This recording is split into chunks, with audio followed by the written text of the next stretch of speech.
Welcome to the Pisces New Moon webinar. Today, our focus will be on the goal number 6, clean water and sanitation. And our focalizers today, Rebecca Hood from Australia, Dot Maver from the United States, and Martha Gallahue from the United States. And so I pass the microphone to you, to your triangle. Please unmute yourself.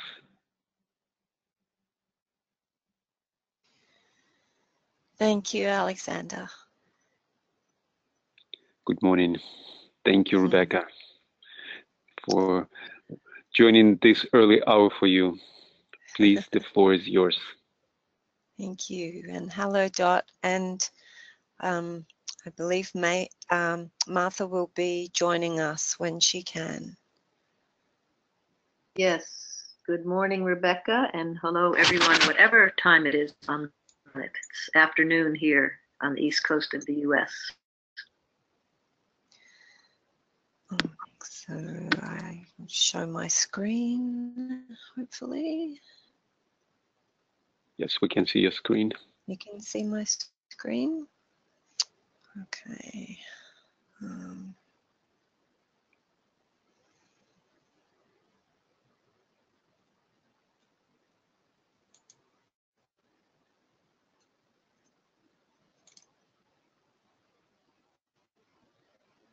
There we go. So as you said, Alexander, we're working with water today, and thought we might begin with just the keynotes for Pisces, since we're working in the influence of Pisces for a little bit longer until the equinox on Wednesday in Australia. And we've just had the Pisces new moon, so we're working in the upswing from that impulse. So here are the keynotes for Pisces. Go forth, and the word said go forth into matter on the more mundane plane, and on the reversed wheel, I leave the Father's home and turning back I save. And working with our light seed thoughts, the light of the world. This is the light, revealing the light of life itself. It ends forever, the darkness of matter. So when we were preparing for the webinar and talking, the idea came up that we're working really with the whole water trine and just the characteristics of the water trine in the zodiac, and the watery nature being identified with the astral quite strongly, and just the idea that in working with this triangle of water, we're really directly contacting the current challenge of humanity to work through the glamours of the astral plane. And this is so much what we are needing to do with all of the SDGs, so that we can establish communication free of glamours that inhibit the will to good and inhibit our ability to work together smoothly. So it's just the water just seems to talk to that challenge. This is just, I just put together the rays for the 3 water signs, and also Aquarius, which we'll come to again in a minute as well. So it just struck me that I was actually looking for Ray 4, harmony through conflict, because that seems to be what we need to do with all this astral energy. But you can see what a strong predominance of Ray 6 there is in the water trine through Cancer and Scorpio, and really, yeah, bringing in that strong devotion energy, which can also have some difficulties at times in terms of perhaps a bit of rigidity and everything. But I just thought it was an interesting Ray compliment. I don't know whether you've got any thoughts about that, Dot, as well, or? Yes. Thank you, Rebecca. And actually, this Ray 4 harmony through conflict, I'll thread that through when I share in a moment about transboundary waters. Mm-hmm. Okay, well, we'll just move on for now then. So here's transboundary waters. This slide is just looking at some of the challenges, big challenges around water. So with the scarcity of water, there is some water conflict, and I think that might be what you're going to talk to, Dot. There's a real need for sharing and cooperation with transboundary waters. And there's difficulties with privatisation, limiting access to water in some places and making it expensive in other places. Global warming and imbalance in nature is causing shortages in water. There's wastage and pollution as well, and ineffective use and ineffective systems. So just the facts and the figures from the UN website here, globally over 80% of wastewater generated by society flows back into the ecosystem without being treated. That means without being cleansed and purified again, and without being reused or recycled.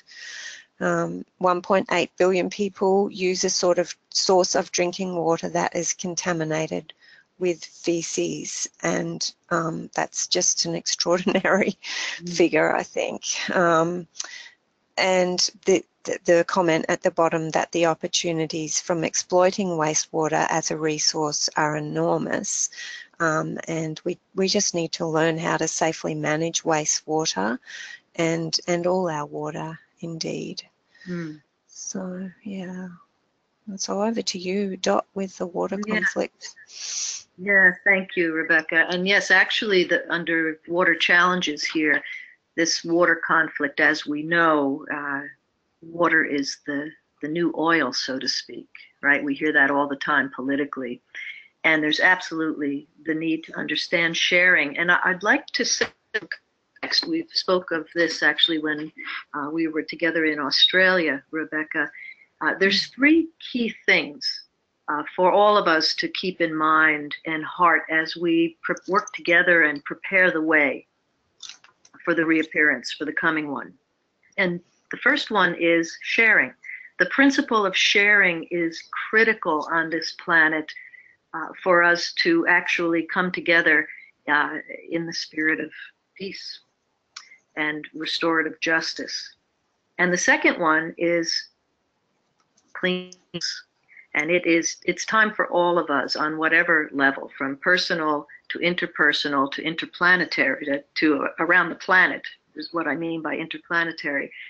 Time to clean house, and specifically in politics and religions. And then the third thing is the science of right human relationship. And we know that until we have the capacity to live together in harmonious relationship with ourselves, one another, and with all life, it will be very difficult at best for the coming one. So water plays a key role in all three of these: sharing, clean house, science of right human relationship. And it's interesting when we think of the political imperative around water, because we don't exist without water. We know that. So it's basic survival on that level. And so one of the questions we might ask is, could water sharing offer a way through to realizing a culture of peace? So, International Decade for Action, Water for Life, was 2005 to 2015. And there's the keynote, it was transboundary waters. There's a section on the UN website that has some wonderful information around this. So I just want to share just a couple of thoughts. As water quality degrades, or the quantity available has to meet rising demands over time, competition among water users intensifies. Now we know that, and just we'll have only to put our eyes towards Cape Town, our brothers and sisters in Cape Town and Johannesburg and South Africa in general, and yeah, let us hold them, because they are dealing with it among the first on the planet so severely. So this is nowhere more destabilizing than in river basins that cross political boundaries. So experience shows that in many situations, rather than causing open conflict, the need for water sharing can generate unexpected cooperation. Mm-hmm. So the last 50 years have seen only 37 acute water disputes involving violence compared to 150 treaties that have been signed. And according to the Food and Agricultural Organization, more than 3,600 treaties related to international water resources have been drawn up since 805 AD. Legal agreements on water sharing have been negotiated and maintained even as conflicts have persisted over other issues, which says to us that countries, when they share water rights, don't go to war over this vital resource. It does not serve anyone. So it's more likely they'll get along. So as we honor the spirit of water during this new moon, let's focus together and give thanks for the life-giving properties of water, as well as water's ability to dissolve and wash away what no longer serves. And water has the capacity to help us realize the revelation of oneness.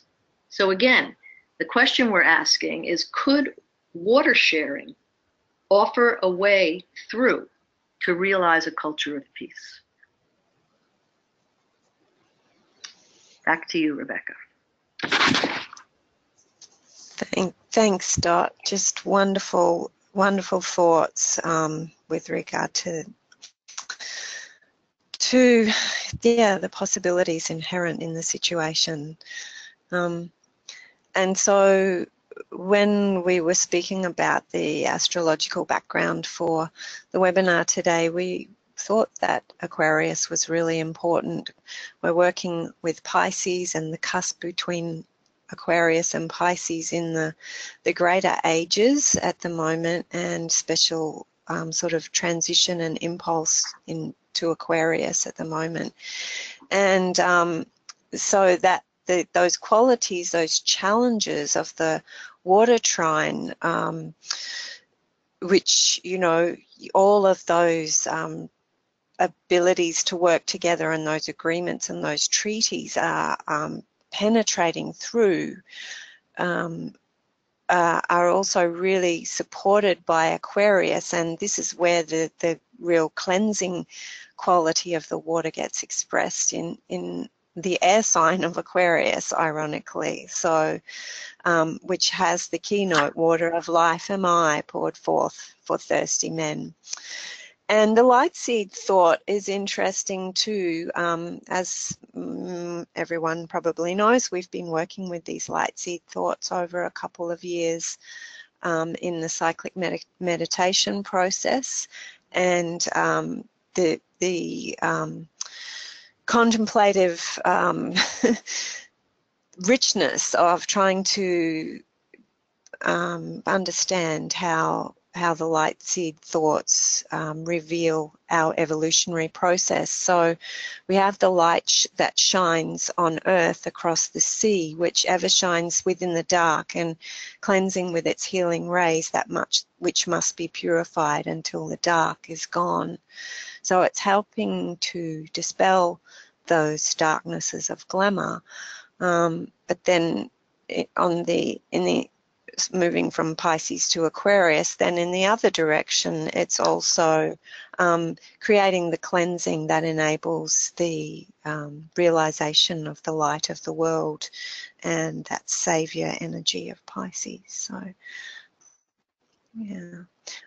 Just, you know, another illustration of the cleansing qualities in the Hercules story about the cleansing of the Aegean stables with the two rivers representing the two wavy lines of Aquarius and the polarities of active and passive. This is a diagram from Callum Coates, his book on living energies, which examines a lot of the ideas given to us left to us by the amazing Austrian thinker and also practical man, Victor Schauberger.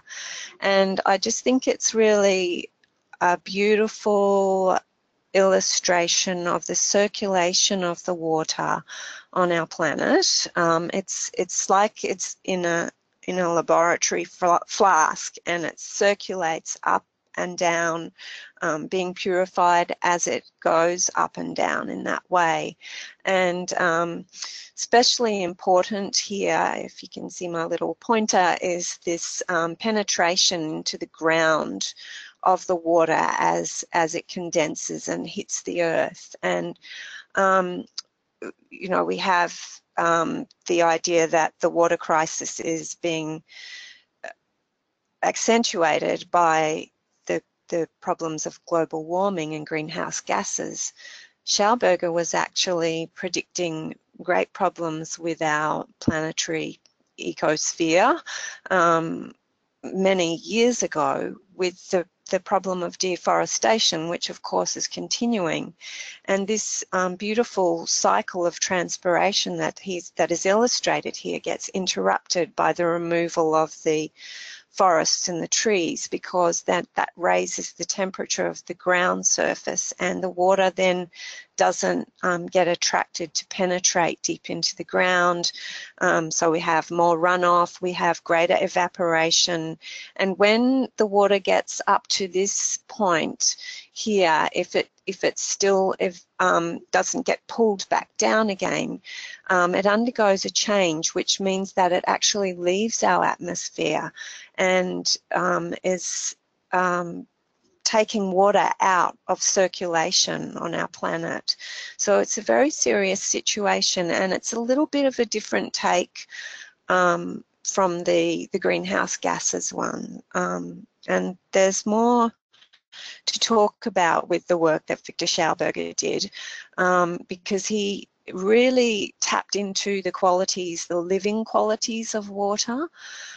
This is an illustration of the serpentine nature of the Rhine riverbed, which there was great discussion about straightening the river and canals and everything to make it easier for boats to negotiate the river. And Victor Schauberger really fought this idea, because he said it would take away the life of the river by taking away the rhythmic flow of the water and the life. And that's actually what has been shown to happen with the straightening of rivers to create canals, that actually the fish and all the life that is supported by the river become devitalized, and it can't support those life forms anymore. And also bacteria and other less favorable life forms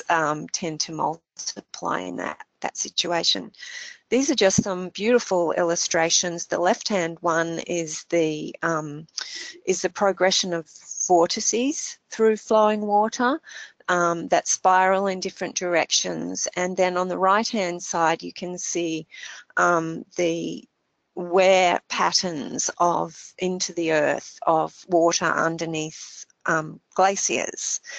So you can see there's this very distinctive meandering pattern, which helps to balance the negative and positive polarities of the water. And it's getting lost from our waters nowadays. And also when science examines the properties of water, it fails to oftentimes to take into account these dynamic living patterns and rhythms and processes that go on. This is just some more work about the living nature of water and the incredible receptive quality of water done by Masaru Emoto, where he takes photos of the water, and I'm sure most of you would have heard about this, but so that blessing the water, you can see, creates these beautiful, exquisite forms in the water crystals, whereas having negative or aggressive or destructive thoughts can actually destroy the form of the water. So just really important to acknowledge this livingness of the water, and perhaps that's connected to this living ability to negotiate and work together that Dot was describing. Yeah, and Rebecca, as you share that, and we take a look at the Sustainable Development Goal 6, clean water and sanitation, you know, it's so important, as you have mentioned already, that we're actually working with a thought form here. And as we help to vitalize that and really think with clarity as a group, I take note as we were going over these sub-goals, most of what we're wanting to achieve through the United Nations Sustainable Development Goals, it's 2030, right? By 2030, achieve universal and equitable access, et cetera. And most of them are by 2030, that we'd have this blueprint active by then. But let's take note of sub-goal 6.6 and hearken to what you just shared about how the flow of water is actually happening and how critical it is that we have the capacity to understand that, think about that wisely, and then act accordingly. By 2020, protect, that's 2020, not 2030, protect and restore water-related ecosystems, including mountains, forests, wetlands, rivers, aquifers, and lakes. So the fact is, on some level, we, humanity, are understanding the critical nature of this and are attempting to step up. And once again, Alexander and 2025 Initiative, thank you for helping all of us put such a focus on it. It's critical. So back to you, Rebecca. Yes, and that was one of the things that I really thought about, you know, with wanting to bring the work of Victor Schauberger and Emoto in, because, you know, it's actually sort of inseminating this live spark of light and the connection with the life of the water into our thought form that we're building. And it is something that's beginning to be recognised more and more in the world, perhaps not as much at materialistic and corporation levels so much, but I just feel that it's really important to have that well integrated into our thought forms that we're building, because from there it can have its influence. Well, it reminds me of that story, the book Cradle to Cradle, right? And the story as it goes is if you were a corporation wanting to start a soap factory and you found an absolutely beautiful spot on the edge of a river basin overlooking the forest on the other side, just lovely for employees and visitors, etc., what's the first question you would ask in terms of strategic planning? And people come up with a million answers, and the answer that is proposed in this book from a truly capital E ecological perspective is, what kind of soap would the river like to entertain? So that reminded me of that story. And I note that Martha, the third point of our triangle, has joined us, so perhaps we can welcome Martha. Oh, hello, Martha. Are you there? Martha, you can just unmute yourself.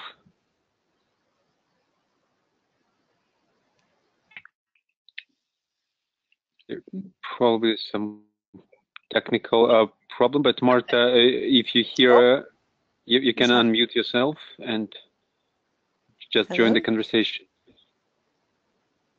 So back to you, Rebecca. We'll continue. Okay, that would have been lovely timing for Martha to come in because, are you there? No, that's Dot saying, I totally agree. Yeah, because when we were talking, one of the things that Martha was very interested in and passionate about was the interfaces between the different goals. And she suggested water, food and energy. And I've added life on land there because of the things that we were talking about before with the importance of the vegetation and the whole ecosystem working together.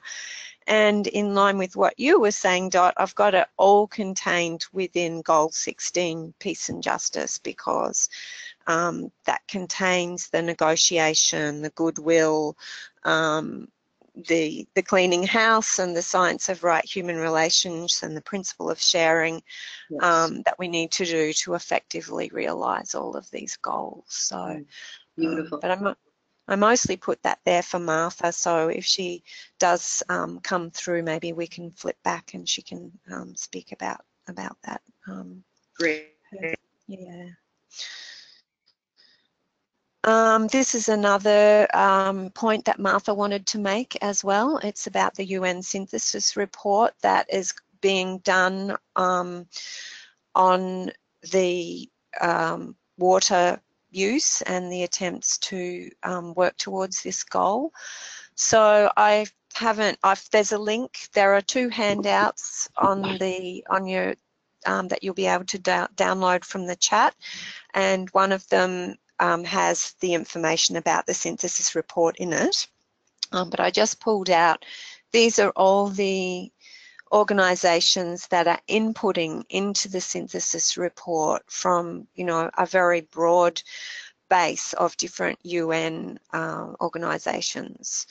And I believe that there are other, the World Meteorological Organization, I don't think is a UN organization down the bottom there, but I believe that there is other input going into that synthesis report as well. So it's really trying to cast a broad net and draw in a lot of expertise to monitor and manage and think about what's being done to try and achieve this goal.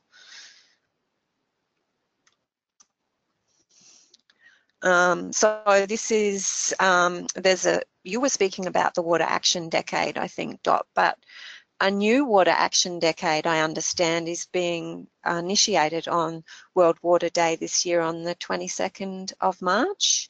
Yes. Is that correct? And the theme for this year's World Water Day is that the answer is in nature. So finding solutions that we already find in nature, and of course this is about really tuning in, if we can, to the depth of level and understanding that Victor Schauberger and others like him have gone to. There's quite a lot of work now too with quantum about the nature of water as well. So it's really in tune with where the UN is wanting to go with this goal. Yeah, and the other thing that we want to say about that is that this is a solutions-oriented approach throughout the SDGs, and that really is the way of Aquarius as we enter this age, that we are talking about solutions, and we are all solutionaries. So that it's a critical shift in mindset from fixing problems to transformation through solutions. Yeah, so these are some of the things that are happening already on the UN. You can see that the link down the bottom there, and that is also in the handout with all the links on it as well. This one in the center is very captivating, of bringing water into refugee camps so that they can actually have a little bit of self-care and cleanliness in those really difficult conditions that they find themselves in. Hello, Martha. How you can hear me? Thank you so much. Yes. I've been deeply moved by the depth of this conversation and only wanted to, I'm not sure the moment that I was there, Rebecca, when you said I could join at this moment. Would you like to lead me as to what to say? I'm very moved by what's happening now, but you had a thought in mind as to how I should register. I see the synthesis for the SDG 16, the peace and justice. Yes, and that was where, you know, we were speaking the other day, and I remembered you saying you were really interested in the interfaces between the goals and the interconnections, and you mentioned water, food, and energy was one that you were really interested in, and I said I added life on land and put it all inside peace and justice. Absolutely. I think in relation to the excellent points that have been made, one on the opportunity to create new thought forms, and the other, the notion of right relationship. We have lived in such glamour in terms of sovereignty, in terms of the countries. And as Dot was saying, in relation to this opportunity to forge cultures of peace, it's never been more important because the countries clearly understand the importance of the issue. It's not one that there's any conflict about what to agree upon. It's really to find the ways and means to cooperate. So the part to support this opportunity is also to notice that this notion of the livingness of water and the livingness that comes from intercooperating, so that countries are working more closely within their regions to, as Dot had pointed out, with the rivers, also with the oceans, that that so many of the smaller countries who have practically no financial budgets have become leaders in the area of water, so that there's a kind of reversal of direction as to who has the authority to speak for water. And so many of them, like Solomon Islands and Vanuatu and other countries, have taken on a new authority that others have never recognized.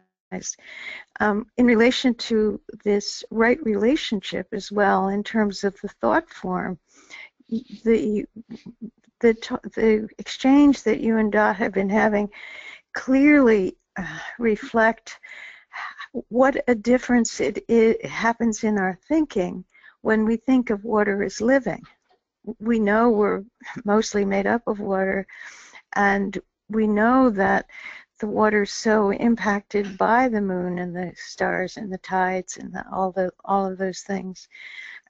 But I can hear the power of the consciousness raising as we explore these different goals. As you had said, you know, as the initial global campaign was "Water is Life." Is that still the motto, Dot, that is being when in exploring World Water Day and the international? Yeah, that concluded in 2015, and 15, right?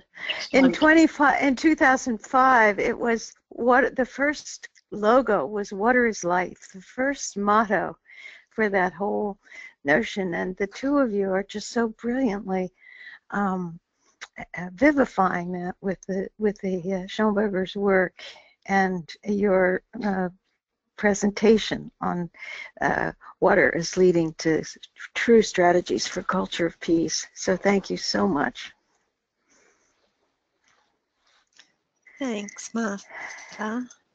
So I'll just flick back through the slides. I did present some information about the synthesis report, and as you were interested in you know, having that featured, and it is in the handouts as well. We were just talking about World Water Day and the New Water Action Decade that's being started this year, and the theme of water in nature and solutions in nature.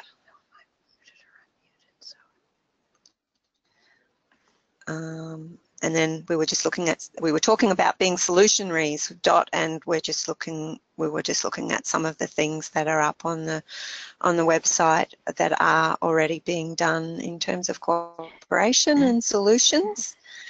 Now this is a link that Dot found, and this is on our website called Uplift, and it's an initiative that started in Australia in Byron Bay, but it's actually an international web-based initiative now, and they have all sorts of events going on. And how much time do we have, Alexander? How much time do we have left? We have about 15 minutes okay. for this discussion. For everything. So maybe 20. Yeah, if we need to go a little bit more, okay, we can have another. I think this is 2 minutes, correct, Rebecca? It's 2 minutes. So will we give it a go? Yeah, let's give it a go, and then we can go into discussion. Okay. Yes. We'll see if we can link up, because it's just a really...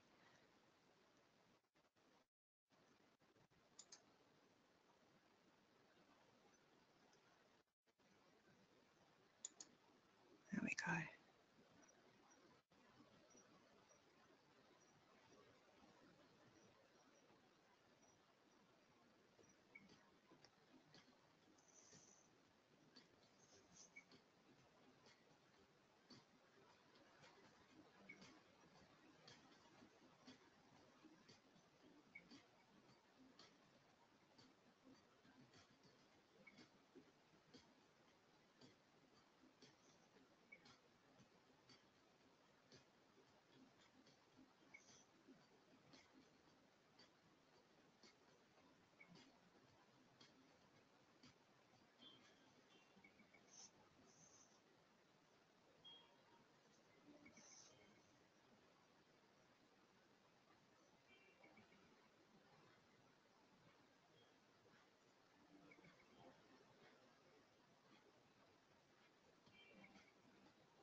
Beautiful.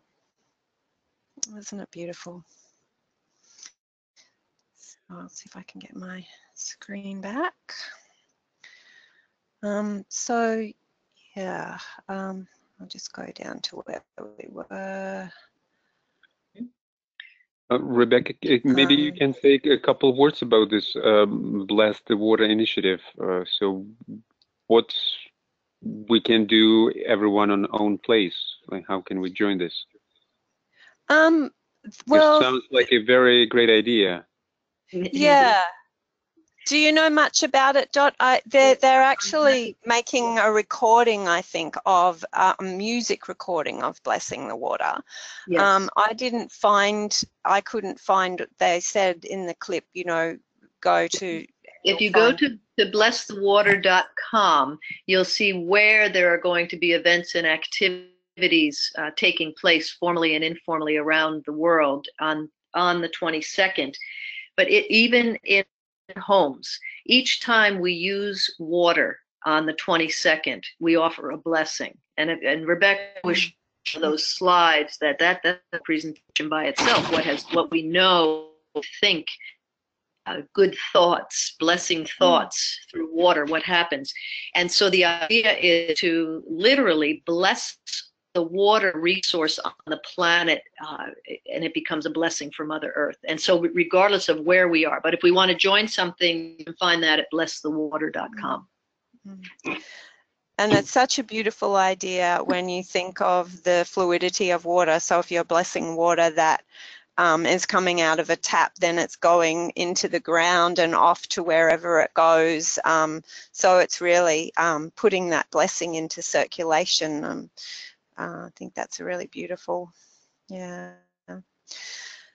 So I'll just quickly, I don't know, Martha, did you want to say anything about the wedding cake diagram that we have here? Or? And then as we do that, I'm aware of the time, so we open up to folks. Yeah.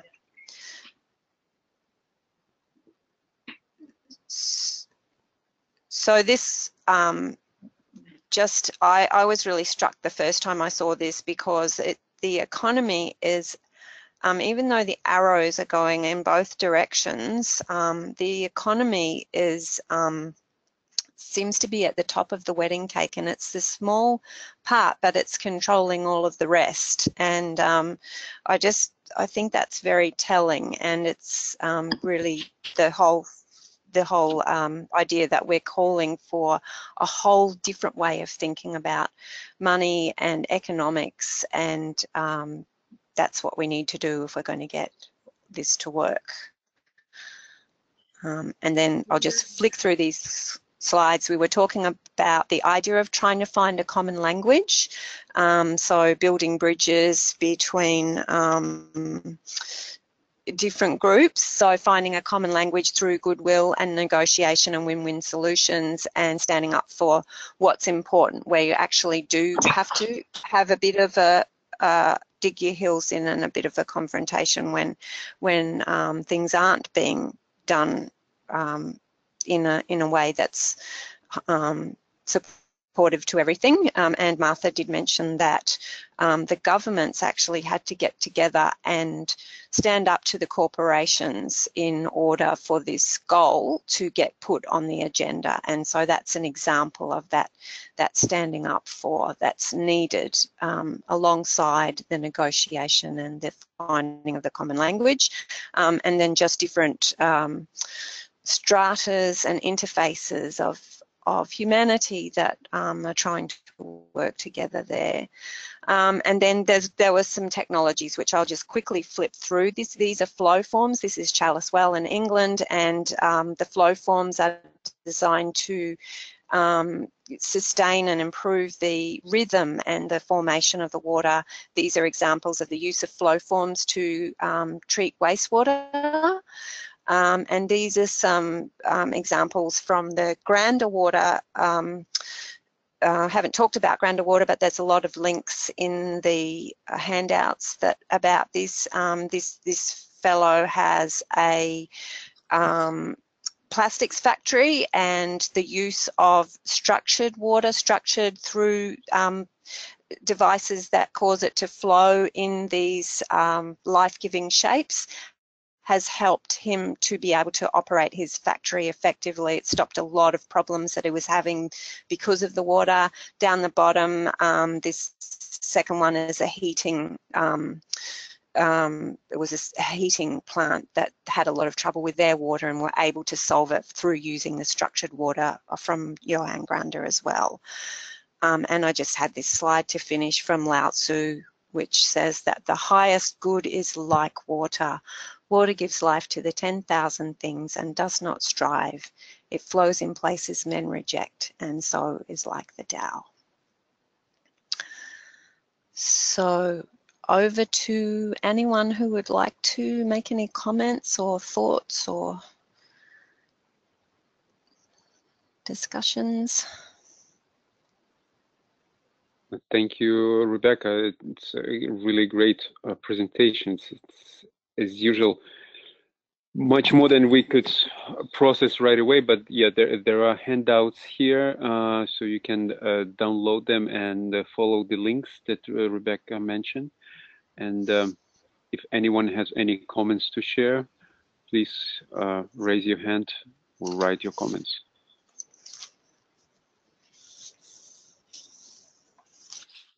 I'd like to share a comment from Tara Stewart in the United States. There is a driving need to recognize that water is not the impetus for war, but rather the impetus for reconciliation and peace, the water of life.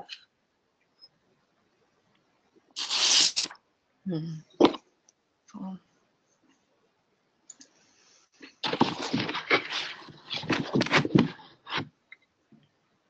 I will unmute Christine. Hello, Hello. everyone. Hi, Dot, Rebecca, Martha. Thank you for leading this presentation. I can't help but think about, you know, in the idea of creating a culture of peace and water and the life of water and how much of the body is made up by water. And particularly when we think about life and the breath of life, the lungs being made up of 83% water. So I just thought that that was probably an interesting thing to be thinking about in this context too, because when we think about culture of peace with self, others and all living things, and we've talked a lot about the water as a resource kind of in that external manner, but also thinking about it and the way in which it has a role within our emotions and our being. And so I wanted to share that. Yeah, thank you, Chris. As you share that and we take that in, it segues to a comment from Viv Smith in Australia. I have always thanked the water as I turned off the shower. The water goes into the sea eventually, and I like to think that the gratitude goes with it.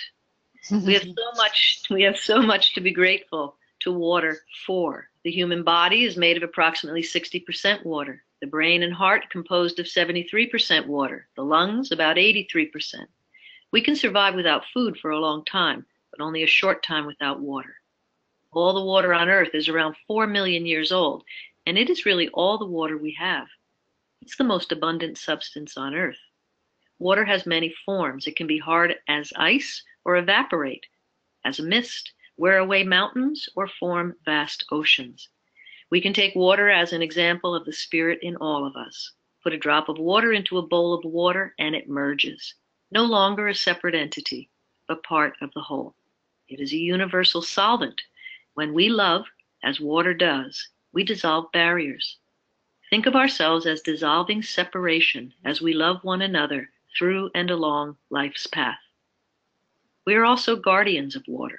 Water should be regarded as a sacred trust. Many do not have access to water or have to travel long distances to get it. We who have only to turn a tap are in the minority. Gratitude for this alone is reason to use only what is necessary, and also to be aware not to pollute our rivers and oceans with chemicals and plastic particles that do not break down for centuries.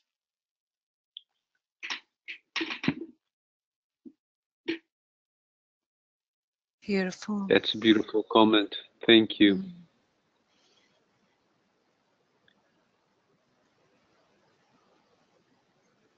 Iris, there was, you raised the hand, but not anymore. So if you still want to speak, please raise your hand again.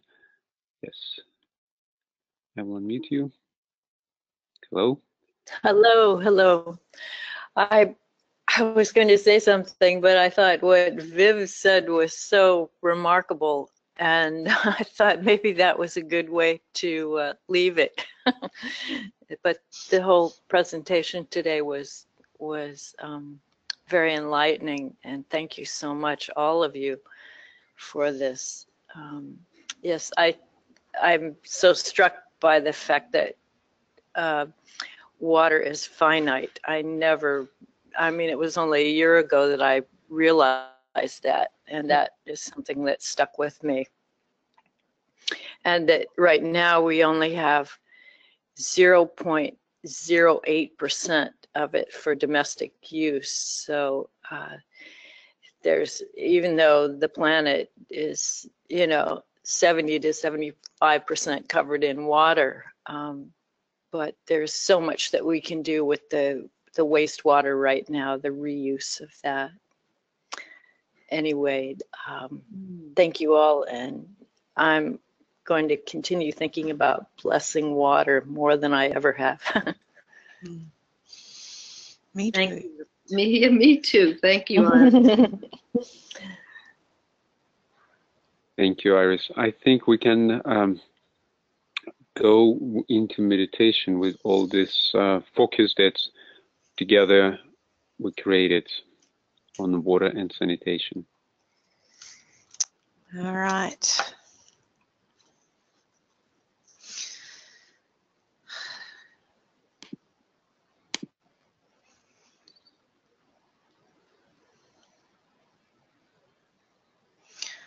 So just taking a moment to link in thought again with the whole 2025 meditation group and the intent of the SDG cyclic meditation project.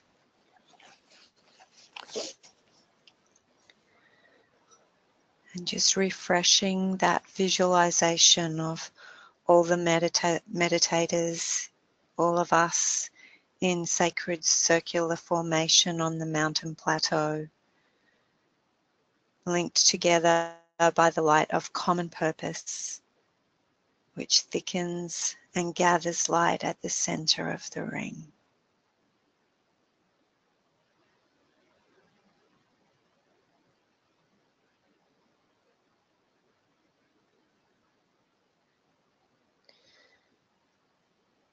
And as we connect with each other and the group mind, we intone the mantra of group unity.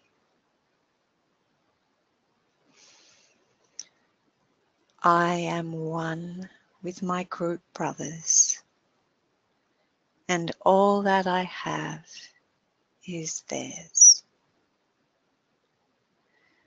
May the love which is in my soul pour forth to them. May the strength which is in me lift and aid them. May the thoughts which my soul creates reach and encourage them.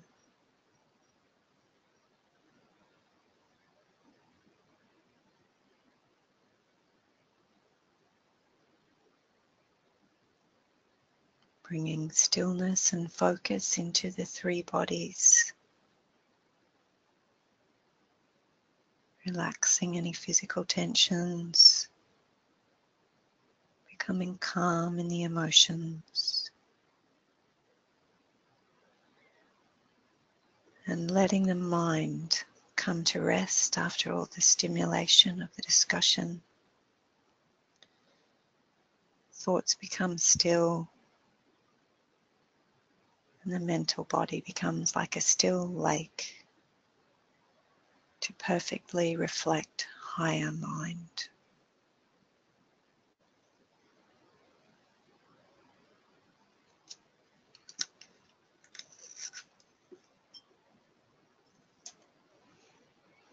Bringing the focus to the ajna, the point between the brows.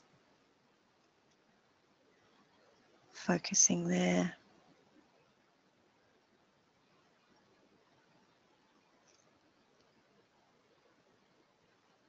And then drawing the energy back from the ajna into the cave in the head. Drawing the intent backwards as a line of light into the cave in the head.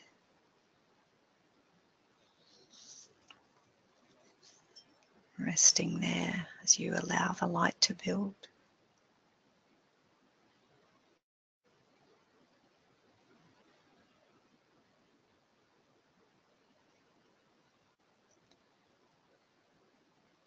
And from that reservoir of light, extending a bridge of light upwards through the crown of the head, high up to the soul, which we visualize as a lighted triangle.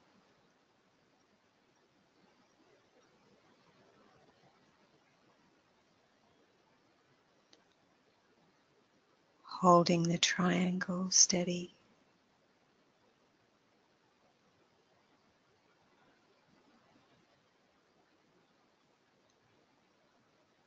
As we prepare to sound the seed thoughts within the sacred space of the lighted triangle, and we contact the intelligence and meaning of water, we open ourselves to deeply understand its purpose and place in the planetary life. And we invoke understanding.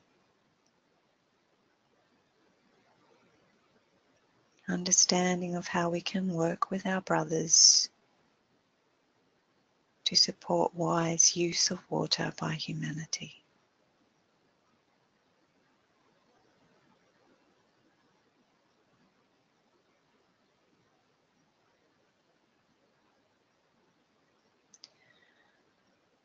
We sound the seed thoughts.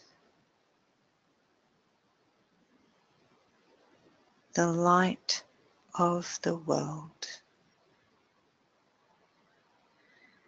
This is the light, revealing the light of life itself. It ends forever the darkness of matter.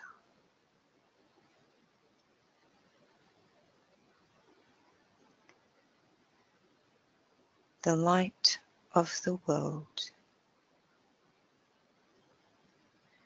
supporting the goal to ensure availability and sustainable management of water and sanitation for all.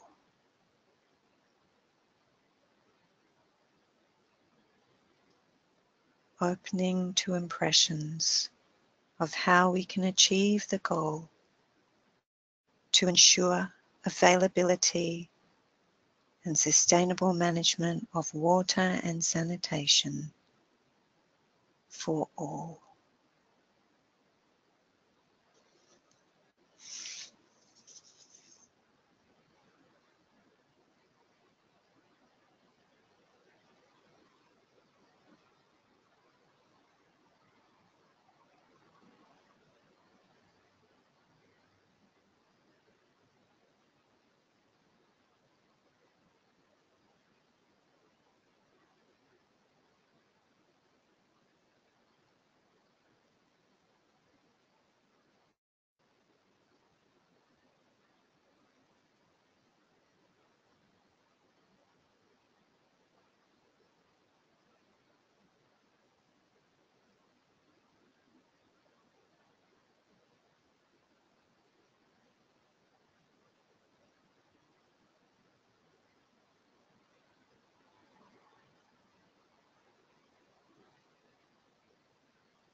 As we now claim any thoughts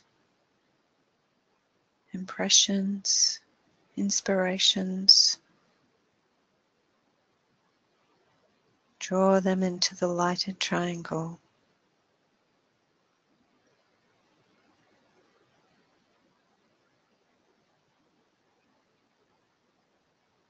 And recognize that your own triangle reflects itself in the group soul, the group mind. Lighted triangular form at the center of the circle.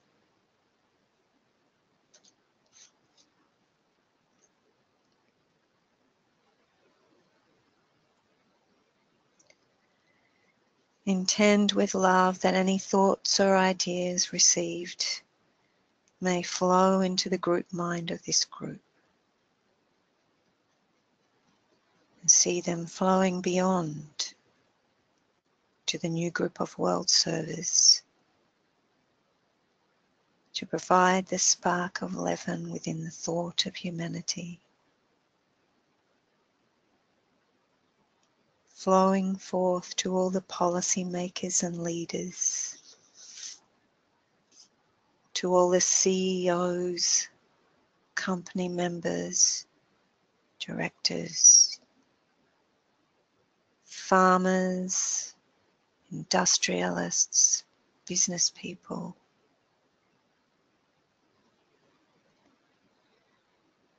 to all scientists and problem solvers,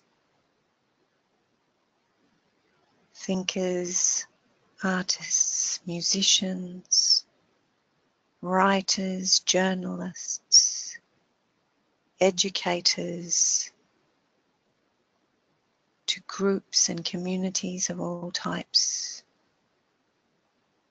traditional communities, community groups, communities of countries and nations.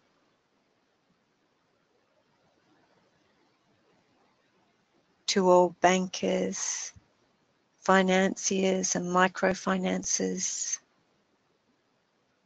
to all parents and their children across the globe, to all receptive individuals across the planet who are able to receive and implement the impressions from the group mind that we've generated.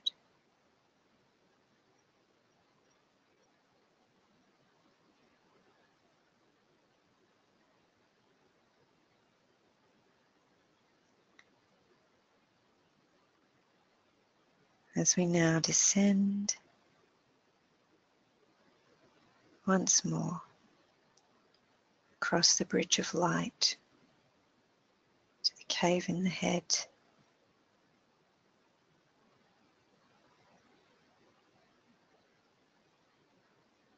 connecting with the heart center, expressing the balance between head and heart as you contact your desire for the fulfillment of this goal, for the good of humanity, the planet, and the plan.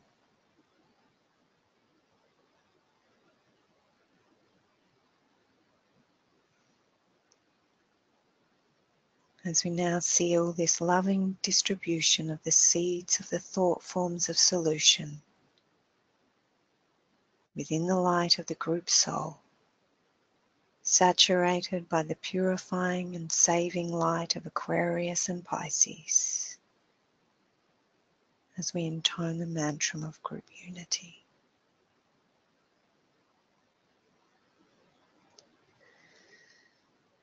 The sons of men are one,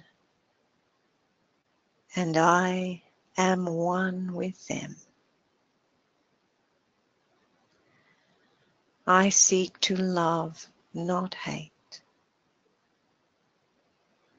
I seek to serve and not exact due service. I seek to heal, not hurt. Let pain bring due reward of light and love. Let the soul control the outer form and life and all events, and bring to light the love that underlies the happenings of the time.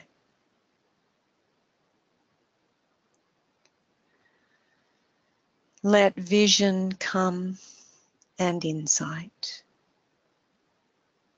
Let the future stand revealed. Let inner union demonstrate and outer cleavages be gone. Let love prevail. Let all people love.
Over to you, Alexander.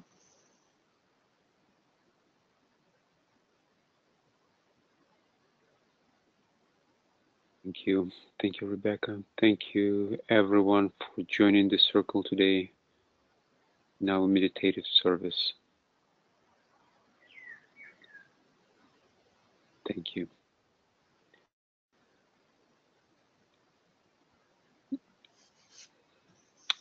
As we are now in the cycle of the new moon, Pisces new moon, and it's just a couple of days before the equinox as Sun passes to Aries, so it's that magical point in the year of the transition, ending one cycle and beginning the new cycle. I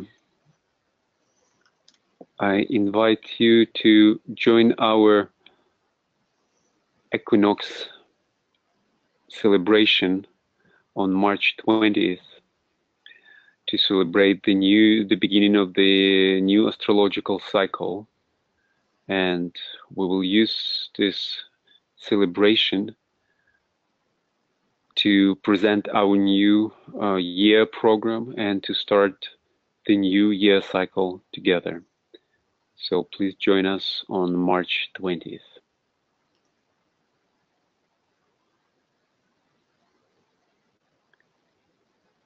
Thank you, and let's be connected.